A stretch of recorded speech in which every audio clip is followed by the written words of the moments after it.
Haleluya. Selamat hari Natal Bapak Ibu sekalian. Juga kepada setiap daripada saudara yang ada di dalam mengikuti kebaktian Anugerah Fellowship di Storehouse. Dan silakan duduk saudara.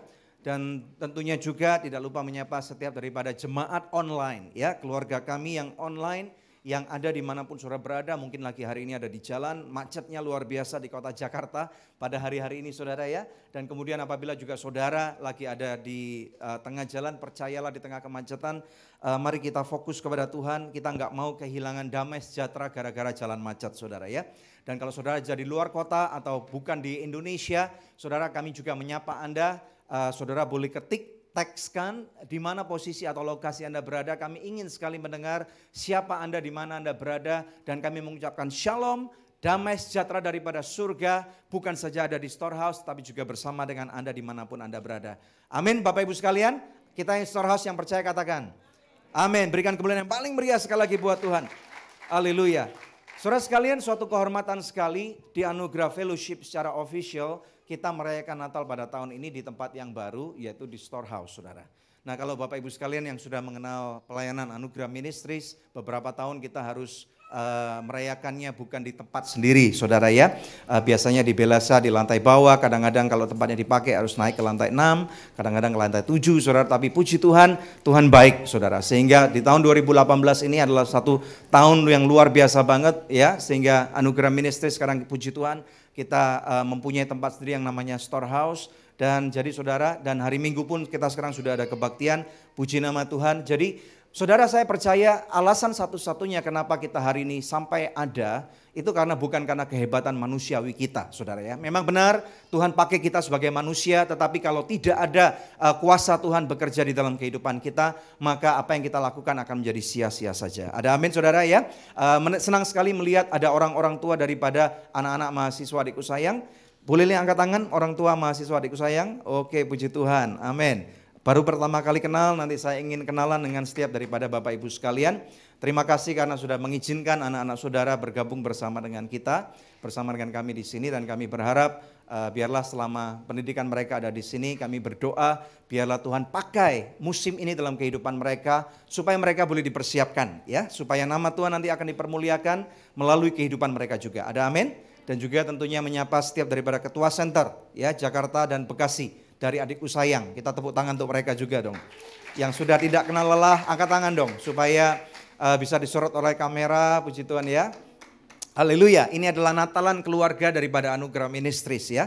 Dan tentunya juga untuk setiap daripada jemaat yang lain yang datang, saya ucapkan juga selamat Natal, amin. Ada orang tua dari Pak Michael juga ya, dan tante datang jauh-jauh dari Manado ya. Puji Tuhan bersama dengan anak-anak Pak Michael, ada keluarga Kerjapi juga ya, dan ada Pak Hendru dan juga Bu Gina bersama dengan Bu Wiwi. Wah, semua luar biasa, heboh. Ya, jadi yang tidak disebutkan jangan nesu gitu ya, tetapi karena kita semua adalah bagian daripada keluarga.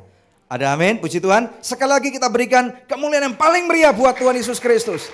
Haleluya. Saudara, topik khotbah saya pada malam hari ini dengan judul yaitu Yesus Kristus nubuatan yang digenapi. Saudara buka bersama dengan saya dalam kitab Lukas pasal yang keempat ayat 18 sampai dengan ayat 19. Lukas 4 ayat 18 sampai dengan 19. Sudah ada di layar LED yang ada di depan saudara ya. Kita baca bersama-sama dengan suara yang keras dan nyaring.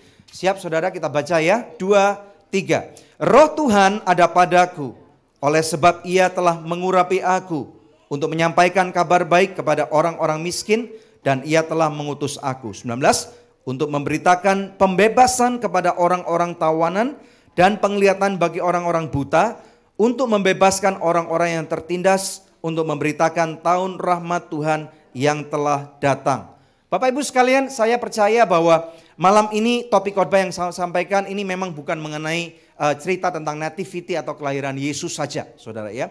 Kita tahu bahwa bagaimana suatu nubuatan itu digenapi sejak kejatuhan manusia di dalam Taman Eden, saudara ya. Saya tidak akan masuk terlalu jauh ke sana. Tetapi sejak manusia itu jatuh di dalam dosa adalah suatu kerinduan daripada Bapa, pencipta langit dan bumi dan terutama pencipta manusia, supaya ciptaannya yang paling disayang, yang paling berharga itu bisa kembali berjumpa muka dengan muka. Tetapi hal itu tidak mungkin bisa terjadi karena yang namanya Adam dan Hawa, manusia pertama itu jatuh dalam dosa. Sehingga kita tahu saudara mereka harus diusir keluar daripada Taman Eden. Kemudian saudara kita tahu bahwa tetapi sebelum mereka diusir keluar pun Allah Bapa itu sudah menyembelih daripada seekor domba. Saudara tahu enggak, ini adalah suatu rencana yang akan terjadi, suatu nubuatan bahwa manusia tanpa adanya domba ini akan telanjang bulat. Ada amin saudara. Nah kemudian kita tahu pula sepanjang kehidupan manusia dari apa yang firman Tuhan ajarkan dan tertulis dalam kitab Perjanjian Lama. Kita dapat tahu juga bagaimana upaya manusia. Selalu surga itu berupaya supaya manusia dapat dipulihkan. Tetapi saudara namanya manusia karena adanya kejatuhan itu, manusia itu tegar tengkuk. Kita dapat lihat bagaimana kehidupan orang-orang Israel yang selalu menolak Tuhan, selalu jauh daripada Tuhan.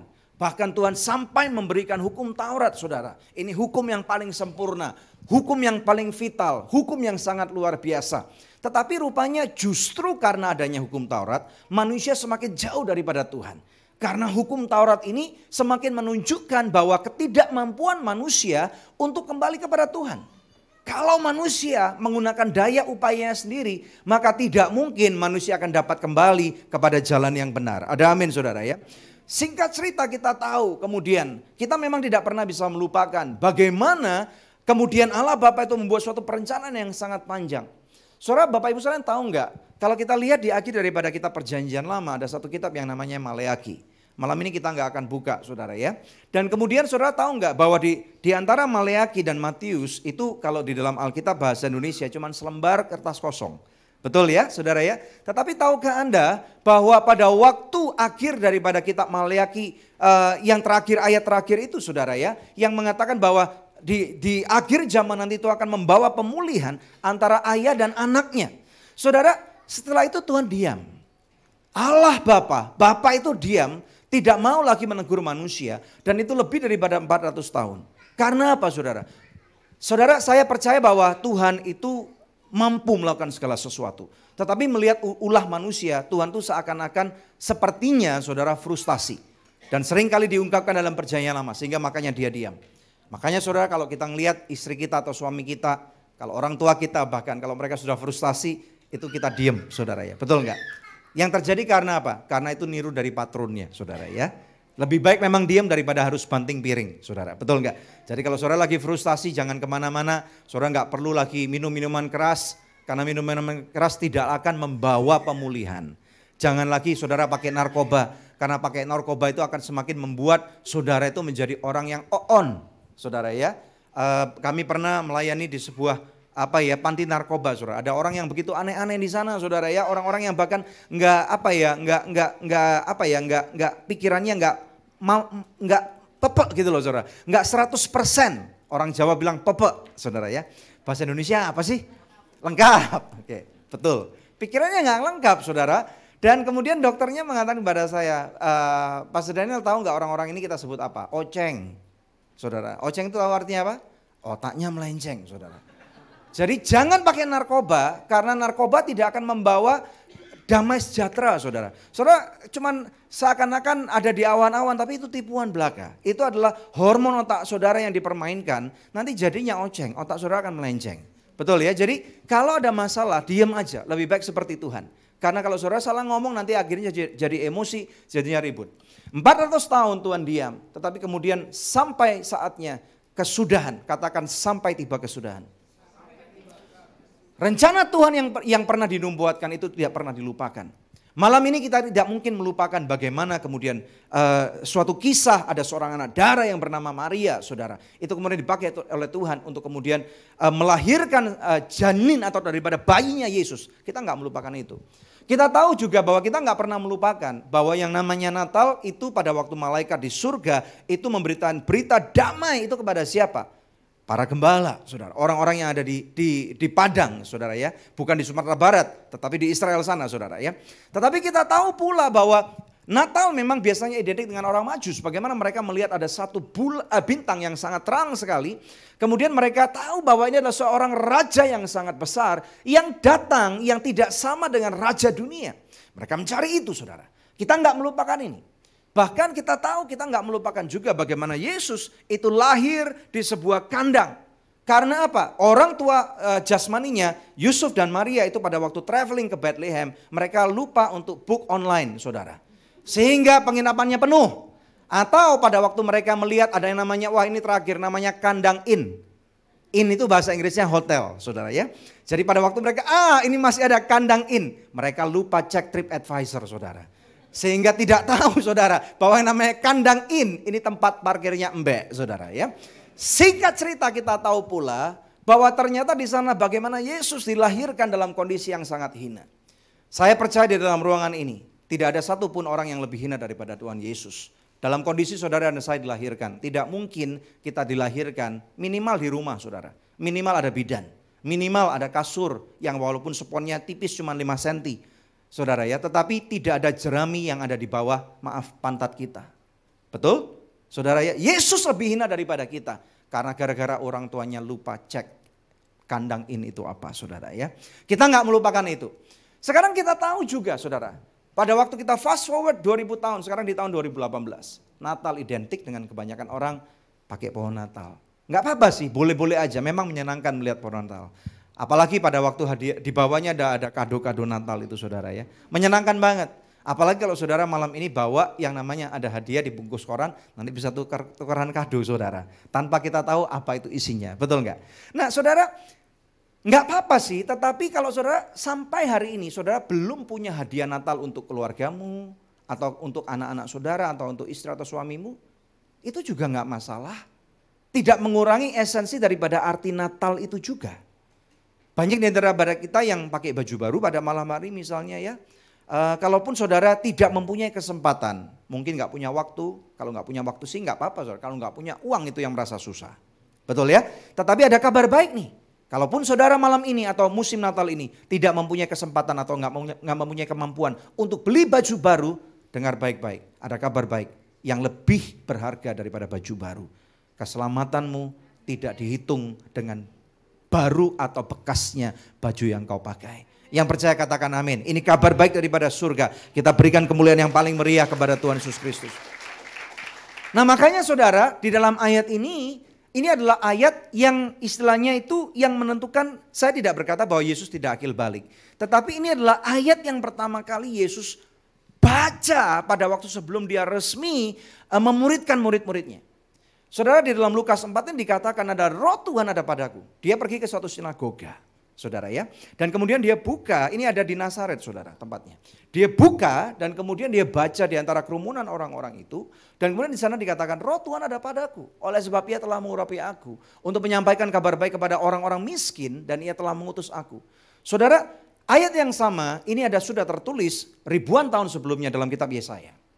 Nah yang Yesus baca itu adalah satu nubuatan tentang dirinya sendiri. Nah saya pribadi, kami saudara ya, di Anugerah Ministries kami punya pengalaman menarik tentang ayat ini. 13 tahun yang lalu, pada waktu kami akan mulai pelayanan kami di Anugerah Ministries. Waktu itu kami baru akan mulai satu siaran televisi saudara ya. Dan kemudian saya sama istri saya dan juga papa mama saya kami berempat berdoa. Waktu itu mereka sudah pindah duluan ke Jakarta, kami masih di kota Surabaya saudara ya. Tidak tahu apa yang akan kami lakukan. Kemudian kami berdoa. Kami tahu bahwa akhirnya mengkerucut sampai akan menjadi satu program televisi dengan model yaitu talk show atau bincang-bincang. Tapi kalau punya program harus ada namanya. Pikir namanya apa nggak tahu saudara. Cari namanya apa nggak tahu saudara. Sampai kemudian suatu kali pada waktu kami masih di kota Surabaya nih saudara ya. Saya lagi berdoa, saya baca Alkitab. Saudara, kemudian ada beberapa ayat yang kemudian mengarah ke sini. Salah satunya adalah pada waktu saya membaca dalam Alkitab Bible Study saya, itu pada waktu Rasul Paulus sedang mengabarkan kabar Injil di kitab para rasul, saudara. Di penjelasannya dikatakan bahwa Rasul Paulus, Apostle Paul itu preach the good news. Atau kabar baik. Wow, kabar baik itu kemudian seakan-akan keluar dan menjadi hidup dan saya terima saudara menjadi satu rema. Nah kemudian saya baca ayat ini, loh ini tentang kabar baiknya itu. Ada kabar baik yang Tuhan Yesus beritakan. Makanya program televisi yang kami bina, kami beri nama Good News Program. Kita berikan kemuliaan yang paling meriah buat Tuhan. Sehingga ayat ini menjadi satu rema buat pelayanan kami. Makanya saya percaya ayat ini pasti akan memberkati setiap kehidupan saudara. Karena ayat ini berbicara tidak lain tidak bukan tentang kemampuan manusiawi kita. Tetapi tentang satu nama, yaitu Kristus Yesus yang menyelamatkan. Roh Tuhan ada padaku, oleh sebab Ia telah mengurapi aku. Kita lihat beberapa poin ke depan saudara. Dikabarkan di sana untuk menyampaikan kabar baik. Katakan kabar baik. Saudara, kabar baik ini mengenai apa sih? Yaitu tentang keselamatan. Ini masuk ke poin pertama. Kita lihat slide berikutnya. Haleluya. Poin pertama ini berbicara yaitu kabar baik akan keselamatan. Saudara, di dalam Kisah 4 ayat 12 dikatakan dengan jelas. Dan keselamatan tidak ada di dalam siapapun juga. Selain di dalam Dia, yaitu Kristus Yesus. Sebab di bawah kolong langit ini tidak ada nama lain yang diberikan kepada manusia yang olehnya kita dapat diselamatkan. Saudara, keselamatan ini bukan main-main. Bukan sesuatu yang saya pikir saya mau. Saya pikir saya mau coba.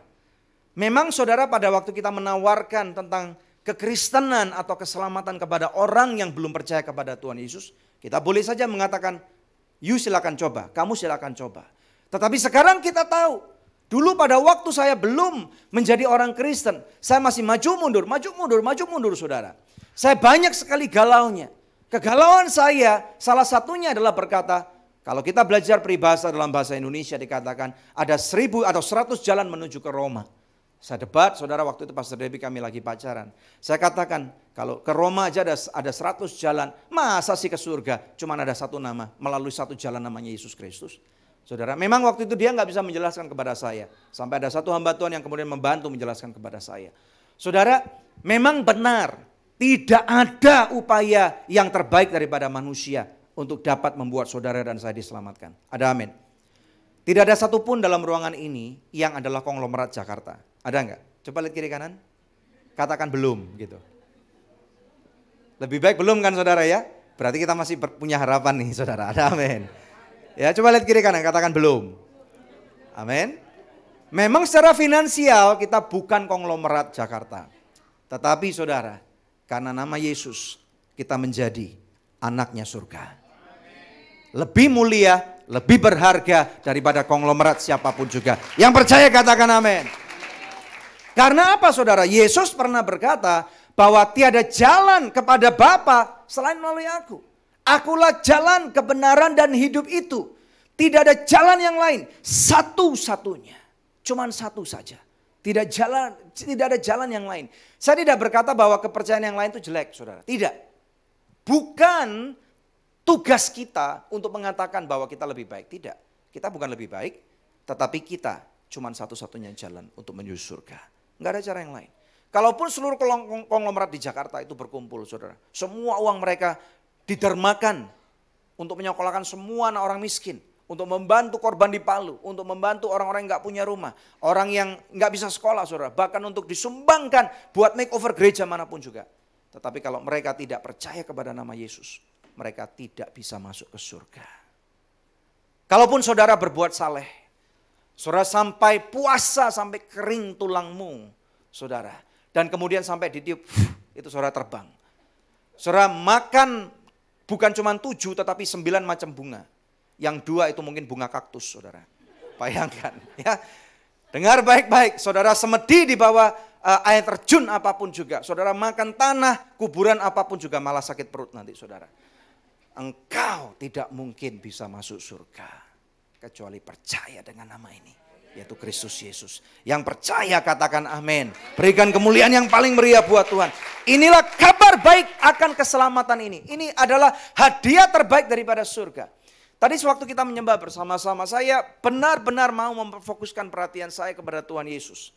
Saudara, ini luar biasa banget, saudara ya. Kita masuk ke poin yang kedua, nanti akan saya jabarkan lebih dalam lagi. Yang nomor 2 ini berbicara, Yesus datang di dalam nubuatan ini untuk menjadikan dirinya pembebasan bagi orang-orang tertawan. Bapak Ibu sekalian, bagi orang-orang tertawan ini tidak saja berbicara secara jasmani orang-orang yang ada di dalam penjara. Ada amin enggak? Siapa yang pernah ke penjara di sini? Bukan di penjara. Kalau yang pernah di penjara enggak perlu angkat tangan, saudara. Siapa yang pernah ke penjara? Mungkin saudara nilik seseorang atau saudara pelayanan, ada? Ya, puji Tuhan ya. Kalau belum saya sarankan saudara. Biasanya beberapa bulan sekali kami selalu pelayanan ke penjara. Ya, saudara ikut kami deh. Karena apa saudara? Itu akan benar-benar merubah jalan berpikir kita tentang orang-orang dalam penjara. Kalau yang saya lihat orang-orang dalam penjara nggak beda jauh tuh modelnya dengan kita. Saudara, betul nggak? Ya. Dan bahkan saya melihat ada banyak orang-orang di luar penjara itu lebih jahat daripada orang-orang di penjara. Betul nggak? Bedanya apa? Belum ketangkep. Itu aja yang membedakan, saudara. Jadi saya percaya nih banyak orang-orang yang terikat dengan kebiasaan buruk. Tidak bisa lepas daripada ikatan-ikatan itu. Apalagi hidup di zaman sekarang nih saudara. Ada banyak sekali paham-paham, ideologi-ideologi yang kelihatannya baik seperti kitab Amsal katakan seperti itu. Tapi ujung-ujungnya bengkok. Tujuannya adalah melakukan pemberontakan kepada Bapa itu di surga. Kalau anak kita nakal, saudara, saran saya jangan cepat-cepat dipukul. Saudara, koreksi dulu. Lihat bagaimana cara saudara memberikan teladan kepada anak-anakmu. Karena apa saudara? Seringkali saya pun hadapi itu.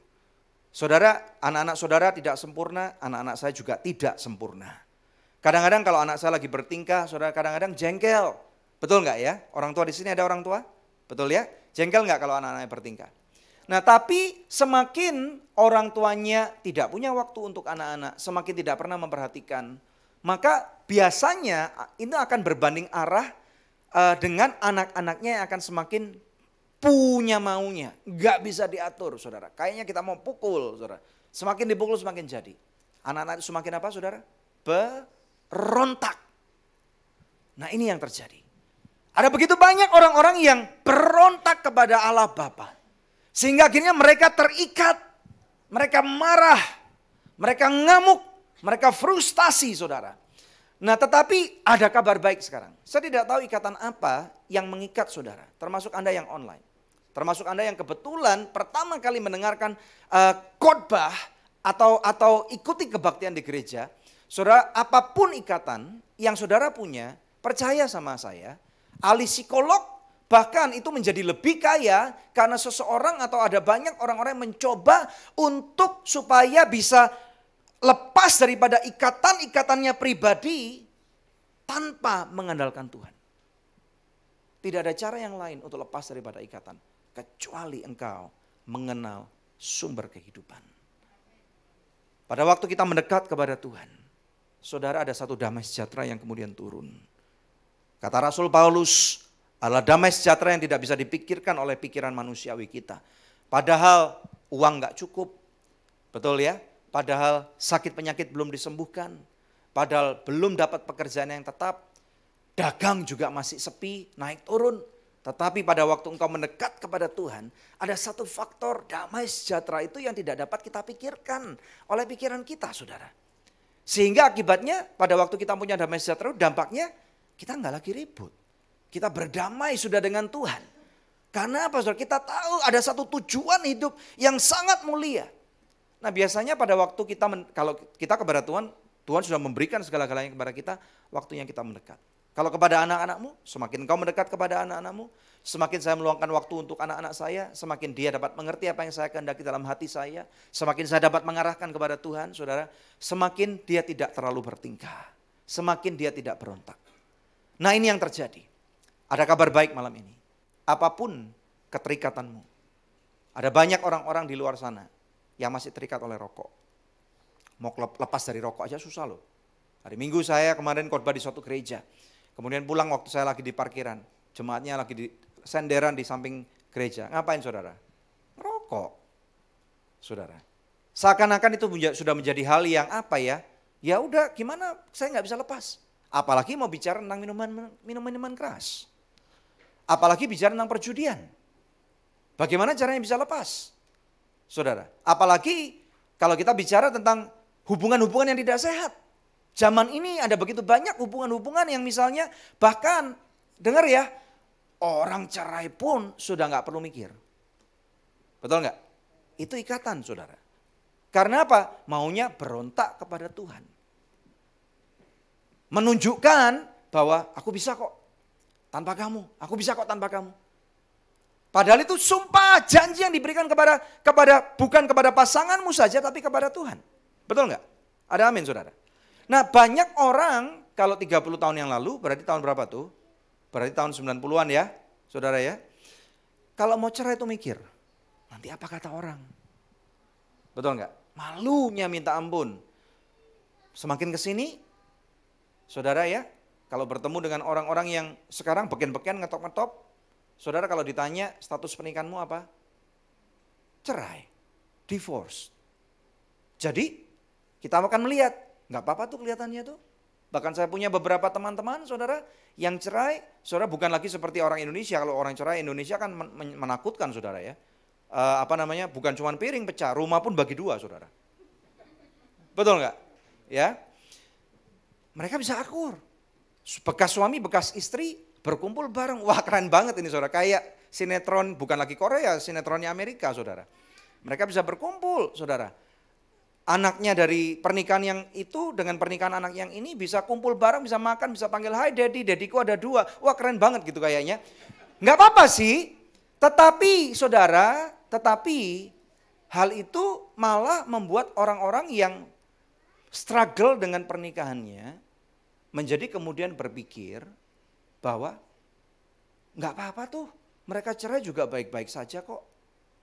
Mereka cerai juga bisa beken, followersnya bisa 20k. Apa itu 20k yo? Hanya anak-anak mas yang ngerti 20k. Ngerti nggak? Apa 20k itu? 20 ribu, betul ya? Bukan 20 ribu rupiah, tetapi 20 ribu follower. Mau nggak followernya 20 ribu? Yang dilihat beken-beken, cerai-cerai, pakai narkoba. Saudara, hidupnya nggak karu-karuan, nggak kenal Tuhan. Nah ini yang kemudian menjadi contoh yang dunia semakin promosikan. Tetapi di akhirnya, di malam hari mereka tidur kesepian. Mereka punya kekayaan, mereka punya banyak follower, tetapi nggak ada satupun yang memberikan damai sejahtera kepada mereka. Ada kabar baik malam ini saudara. Saudara berusaha lepas dari kecanduan rokok saudara, berusaha lepas dari kecanduan minuman keras, berusaha keras lepas dari perjudianmu, apalagi dari wewe gombelmu misalnya, berusaha lepas dari pacarmu yang cowok, hai engkau yang cowok misalnya, berusaha lepas dari pacarmu yang cewek, hai engkau yang cewek misalnya, ya, berusaha lepas dari berondongmu misalnya, yang sudah punya suami misalnya. Percaya, engkau tidak akan pernah bisa lepas dengan kekuatanmu sendiri. Tetapi ada kekuatan daripada surga. Saudara, bahkan saudara, kenali Tuhan dulu, baru putusin mereka. Karena kalau saudara putusin lagi, nanti galau, bolak-balik lagi. Kenali Tuhan dulu, dan malam ini saya deklarasikan, ikatan mata rantai apapun, sebesar rantai kapal pun yang tidak kelihatan, ngikat tangan saudara, ngikat kakimu, ngikat matamu, ada satu tirai yang tertutup. Saat ini di dalam nama Kristus Yesus, aku deklarasikan saudara, engkau bebas. Engkau tidak lagi tertawan, engkau mengalami kemerdekaan bukan karena kehebatan manusiawi saudara, tetapi percayalah, aminkan ini dalam kehidupan saudara, bahwa katakan karena Yesus aku sudah bebas. Yang percaya katakan amin. Yang bebas katakan aku sudah bebas. Berikan kemuliaan pada Tuhan. Yang lagi nonton online katakan aku bebas. Haleluya. Poin yang ketiga saudara. Ini yang Yesus katakan, yang Yesus deklarasikan daripada apa yang kita tadi baca. Penglihatan bagi orang-orang buta. Ada begitu banyak ilah-ilah pada zaman ini dan membutakan mata hati kita. Mereka pikir saudara, banyak daripada kita. Kadang-kadang kita pikir, yang penting uang kita banyak. Ya Pak ya? Halo? Betul enggak? Jujur aja deh. Ya namanya manusia saudara, kadang-kadang kita pikir yang penting uang kita banyak. Tetapi tanpa kita sadar, ini membutakan mata hati kita. Inilah yang terjadi. Saya tidak berbicara tentang orang yang buta tunanetra. Saya punya seorang teman, saudara. Melayani Tuhan sepenuh waktu. Dia boleh buta tunanetra, saudara. Tetapi saudara, kalau naik taksi, supir taksi pun gak bisa sasarkan dia. Hebat gak? Ya. Kalau orang buta jasmani aja bisa gunakan teknologi, bisa pakai handphonenya, bisa dengerinnya, bisa lihat Waze, saudara bisa dengerin Waze, bisa dengerin Google Map. Saudara, ada yang lebih hebat dari Waze, ada yang lebih hebat daripada Google Maps yang akan memandu kehidupan saudara, namanya Kristus Yesus, dan firman-Nya itu hidup. Semakin kau baca, semakin kau dekat hubunganmu dengan Allah Bapa, maka semakin engkau akan melihat ada kemuliaan Tuhan. Saudara, pada waktu kita fokus kepada kerajaan surga, pada waktu kita fokus kepada apa yang Tuhan kehendaki dalam hati kita, dalam kehidupan kita, saudara percaya sama saya, dalam Matius pasal yang ke-6 ayat 33 dikatakan, cari dulu kerajaan surga dan seluruh kebenarannya. Ini bukan saja tentang ibadah di gereja loh, bukan saja tentang ikut komsel, bukan saja tentang ikut pemahaman Alkitab, tapi bagaimana firman itu berdampak pada hidup kita. Kita fokuskan, kita salibkan kedagingan kita fokuskan kepada kehendak Tuhan. Ternyata Tuhan cukupkan loh. Kita yang masih sakit pun masih bisa berjalan. Kita yang uangnya pun gak banyak masih bisa makan dengan layak, saudara. Ada amin gak? Tahu-tahu saudara ada peningkatan demi peningkatan. Saya sungguh percaya orang yang kenal Tuhan, ada hidup dalam prinsip kebenaran Tuhan, tidak mungkin gak ngalami promosi dari Tuhan. Ada amin saudara. Yesus datang untuk memberi penglihatan bagi orang-orang yang buta. Saudara, supaya kita bisa kembali mempunyai hubungan yang intim dengan Bapa. Supaya kita bisa mengerti apa yang menjadi kehendak Bapa. Kita bisa melihatnya saudara. Dan kita bisa memuliakan nama Tuhan. Yang percaya katakan amin. Kita berikan kemuliaan yang paling meriah buat Tuhan. Yang keempat, Yesus datang untuk memberikan pembebasan bagi mereka yang tertindas. Ada begitu banyak orang yang tertindas. Saya tulis di sana saudara, hurt people, hurt others. Dulu sebelum kita percaya kepada Tuhan, kita suka saudara ya, merasa kita enggak disayang, kita paling jelek, kita semua yang terburuk saudara kita pikirkan tentang diri kita. Kita terlalu self-conscious, kita terlalu memikirkan apa yang orang lain pikirkan tentang kita. Padahal saudara tahu enggak? Kalau saudara pakai baju apapun juga, percaya deh, nggak ada orang yang terlalu gubris kok. Ya, asal saudara ya rapi aja. Asal saudara wajar aja lah. Amin saudara ya. Nah, pada waktu kita jauh daripada Tuhan, firman Tuhan mengatakan pada waktu kita menjadi seterunya Tuhan, musuhnya Tuhan, saudara yang terjadi adalah kita suka akhirnya melukai orang lain. Melukai diri kita, melukai orang lain, tujuannya supaya mereka juga merasakan sakitnya hati kita. Betul enggak? Ini yang terjadi. Ada begitu banyak orang yang tertindas pada waktu kita belum bertobat. Saudara, istri kita terluka. Ya apa ya? Bagaimana dengan sekarang? Kalau dulu, saudara, kalau belum kenal Tuhan, kalau berantem, buka sepatu dilempar pakai sepatu. Kalau sekarang, kenal Tuhan bagaimana? Lempar piring. Berubah loh itu, tapi berubah yang baik atau berubah yang buruk? Halo? Berubah yang baik atau berubah yang buruk? Kalau lempar piring berubah baik atau buruk? Buruk. Jadi kalau dulu lempar sepatu, saudara sekarang nggak lempar-lemparan. Kadang-kadang gerem. Ya kan saudara ya, kadang-kadang jengkel. Saudara percayalah bahwa setiap permasalahan harus dibicarakan. Tuhan Yesus saja mau reach out, mau turun ke bumi untuk menyampaikan, hey, surga nggak lagi marah sama kamu. Betul nggak? Surga nggak lagi marah sama saudara. Ini kabar gembira. Raja di atas segala raja tidak marah dengan saudara. Karena apa? Dia sudah mendapatkan jalan keluar. Jalan keluarnya apa? Natal adalah pintu pertama untuk jalan keluar itu terjadi. Sehingga Tuhan Yesus dilahirkan sebagai manusia dengan DNA-nya manusia. Saudara. Sehingga dia bisa mengerti apa yang saudara alami. Setiap penindasan yang saudara terima dari bosmu, dari suamimu, dari istrimu, dari orang tuamu, dari tetangga kiri kananmu, dari orang-orang yang menghina kita karena saudara melayani Tuhan. Orang-orang yang menindas saudara karena saudara percaya kepada nama Yesus. Yesus alami itu semua. Makanya dia berani berkata, ada satu jaminan. Jaminan mutu ini saudara. Ya. Dan ada kabar gembira. 2 Korintus pasal yang kelima ayat 17 dikatakan, jadi barang siapa yang ada di dalam apa saudara? Kristus. Ia adalah ciptaan yang baru. Katakan aku adalah ciptaan yang baru. Katakan aku ada di dalam Kristus. Katakan aku adalah ciptaan yang baru. Katakan akunya yang lama. Tepuk dada yang keras saudara. Akunya yang lama. Tanda kita bertobat nih saudara. Akunya yang lama gitu saudara. Monyongin mulutnya dikit. Akunya yang lama gitu. Saudara ya. Saudara yang datang sama suami sama istri jangan keras nanti merah saudara ya. Ya ngomong saudara. Akunya yang lama. Sekarang sudah bertobat gitu saudara. Ya kalau engkau datang sama istri atau suamimu, peluk dong mereka. Di gereja boleh kok, di gereja anugerah boleh peluk-pelukan. Ya, ayo peluk saudara. Ayo peluk. Siapa yang sudah menikah? Om, tante kasih contoh dong. Ayo, jangan malu.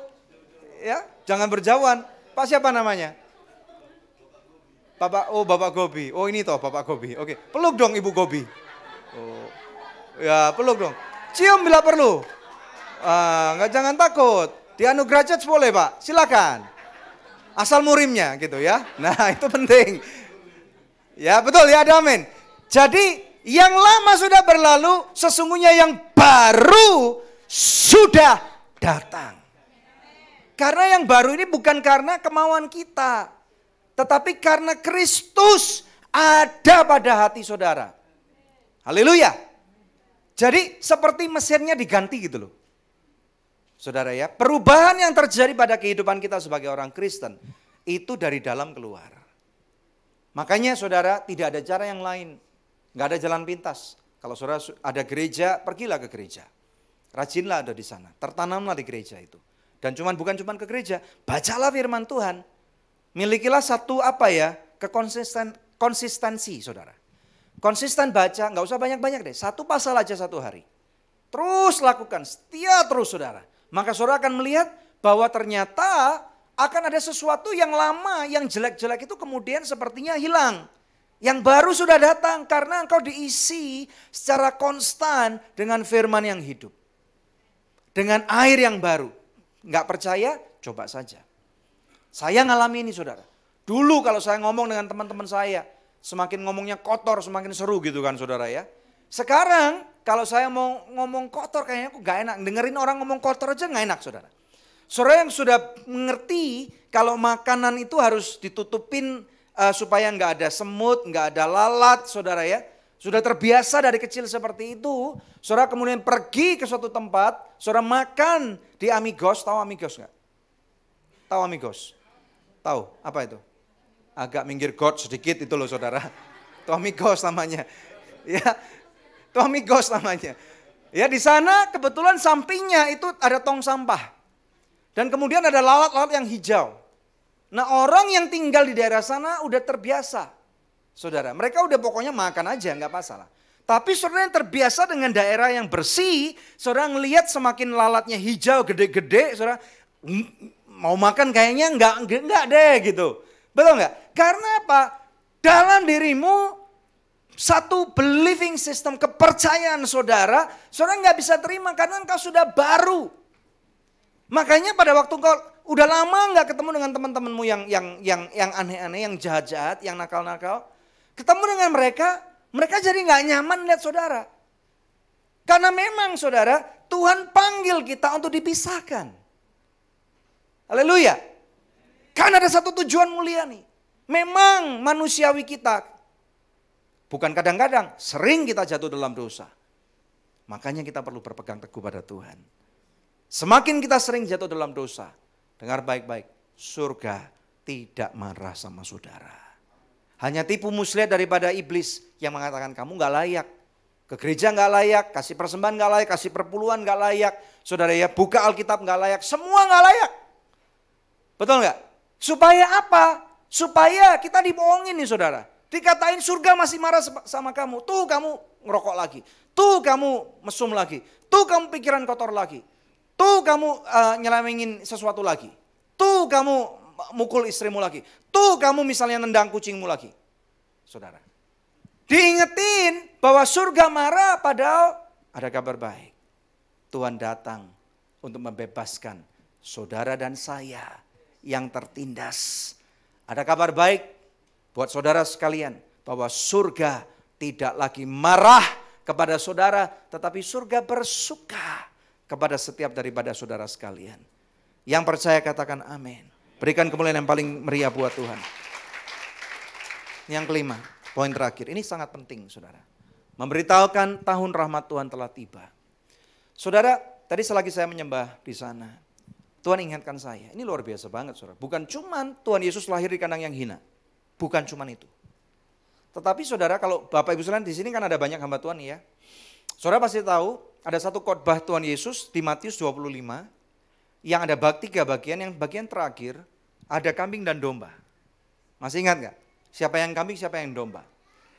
Murid-muridnya bertanya kepada Tuhan, diberitahukan kepada Tuhan Yesus, oleh Tuhan Yesus, bahwa barang siapa yang pergi kemana saudara? Pergi ke penjara, pergi ke rumah sakit, ya, nyantunin anak yatim piatu, betul nggak saudara ya? Janda-janda miskin, bukan janda muda loh. Ya, jangan santunin janda muda, janda miskin yang sudah tua. Definisi janda itu artinya bukan cerai hidup, tapi cerai mati. Itu janda, saudara ya. Yang berumur 60 tahun ke atas, tidak punya keluarga, itu yang terhitung janda dalam Alkitab. Ada amin? Amin saudara ya. Nah Tuhan berkata, pada waktu kamu berbuat baik kepada mereka, kamu berbuat baik kepada siapa? Aku, Yesus. Wow. Jadi ternyata Tuhan Yesus bukan cuman bekennya karena dia lahir di kandang in tadi. Tetapi karena saudara dia sudah mengatakan, ini loh poinnya yang terakhir, memberitahukan tahun rahmat Tuhan telah datang. Saudara, engkau yang masuk dalam kondisi seperti itu, engkau yang hari ini benar-benar merasa sangat tidak layak, engkau sudah dilayakkan. Kelayakan saudara bukan karena perbuatan baik saudara. Kelayakan saudara karena surga berkata kamu layak. Amin saudara. Dan kemudian bahkan saudara, sekarang kita dijadikan anak Tuhan. Bukan cuma jemaat, bukan cuma umat. Perjanjian lama itu umat saudara. Tetapi sekarang saudara dikatakan bahwa saudara dan saya menjadi anak. Haleluya. Kalau kami meeting di kantor nih, Bapak Ibu sekalian, ya, saya lagi meeting serius sama beberapa tim dari Anugerah Ministries. Serius banget gitu saudara. Ada telepon aja saya nggak angkat kadang-kadang. Kemudian anak saya yang kecil masuk. Betul kan saudara? Ya, saudara yang pernah ikut meeting di kantor saya pasti tahu kan? Daddy, kadang-kadang saya ditelepon saudara. Saya harus angkat karena itu anak saya. Tapi ada orang lain telepon, belum tentu saya angkat. Tapi anak saya yang telepon, betapapun saya sibuknya, saya akan bilang, tunggu sebentar, anakku telepon. Karena apa? Anak. Jadi ada kabar yang sangat gembira. Kalau 1 nomor sampai 4 tadi itu kabar gembira, ini kabar sangat gembira. Sangat baik. Karena apa saudara? Ada pembelaan Tuhan kepada saudara. Bahkan dunia mengatakan 2019 nanti belum tentu gampang, bisa-bisa susah. Ada pilpres lah, ada inilah, ada itulah saudara ya. Kita masih ingat 2014 waktu pilpres semuanya saudara sepi. Sampai 2015 masih sepi, 2016 masih susah. Baru pulih 2017 sudah mau pilpres lagi. Iya Pak ya? Jangan takut saudara. Karena saudara sekarang anak. Kalau kamu anak, kamu dibela. Senakal-nakalnya anak saya kasih contoh nih, ini ekstrim nih saudara. Anak saya tidak pernah melakukan ini ya, ini ekstrim. Saudara tahu kan mall ya, di Jakarta kan banyak mall bagus-bagus ya. Saudara bayangin aja, saya lagi pergi ke mall, saudara kemudian saya seperti kebanyakan kita, saudara kadang-kadang kita lupa kalau bawa anak, chattingan asik gitu ya. Tanya susunya sudah tetap belum ini susunya, kapan baginya gitu misalnya. Ya, gitu kan. Nutrisinya bagaimana ini misalnya gitu.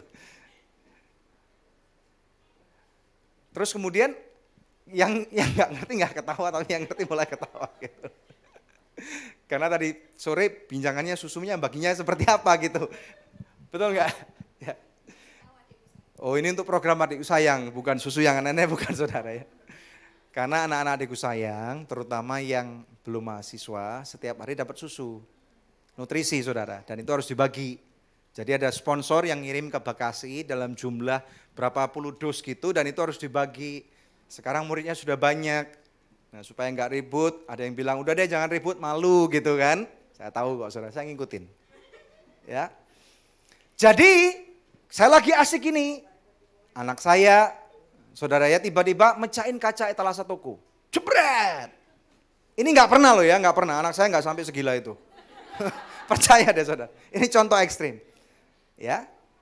Kemudian ada masalah seperti itu saudara. Yang punya toko ngamuk pasti. Betul nggak? Satpamnya juga bingung semua, pasti ngamuk.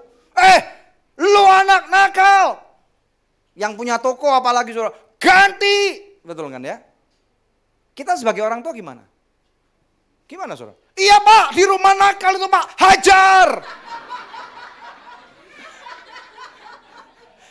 Halo? Iya pak, itu kalau di rumah enggak mau dengar orang tua, sikat pak, ini saya tendang sekali pak, dor gitu. Halo? Gimana saudara? Sekurang ajarnya anak kita. Ini contoh ekstrim saudara ya. Kita akan ngomong, Pak, itu anak saya. Memang betul dia yang mencain Pak. Saya minta maaf, tapi Bapak tidak berhak ngomong seperti itu sama anak saya. Betul enggak? Saya akan bertanggung jawab ganti. Saya enggak terima Bapak kayak gitu seperti kepada anak saya. Betul enggak? Halo? Tahun rahmat Tuhan sudah datang. Tahun perkenanan Tuhan sudah dideklarasikan kepada kehidupan saudara. Makanya sekarang tugas kita ngerti nih sekarang. Percayalah, ngertilah bahwa saudara anaknya Tuhan. Bukan tetangganya Tuhan. Amin. Walaupun nih banyak anak pendeta nih termasuk anak saya. Tuhan tuh bukan engkong lu. Tapi Tuhan Bapak lu saudara. Ada amin. Haleluya. Amin saudara.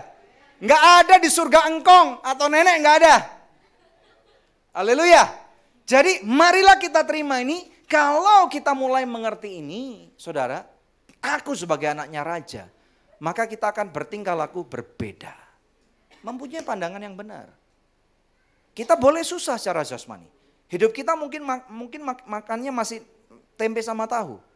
Saudara tahu nggak, makan tempe tahu itu beken banget loh. Sehat, bukan cuma sehat, tapi ternyata kedelainya itu impor dari Amerika. Betul saudara.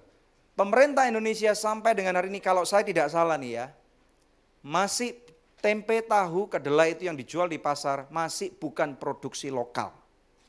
Masih impor. Karena apa? Menurut beberapa orang katanya lebih murah impor daripada nanam sendiri. Jadi walaupun saudara makan tempe tahu sama kecap manis itu kan, kecap manis kan juga kedelai saudara. Saudara mengatakan ini makanan raja. Ada amin. Ya, ini makanan raja, impor cuy gitu. Ada amin.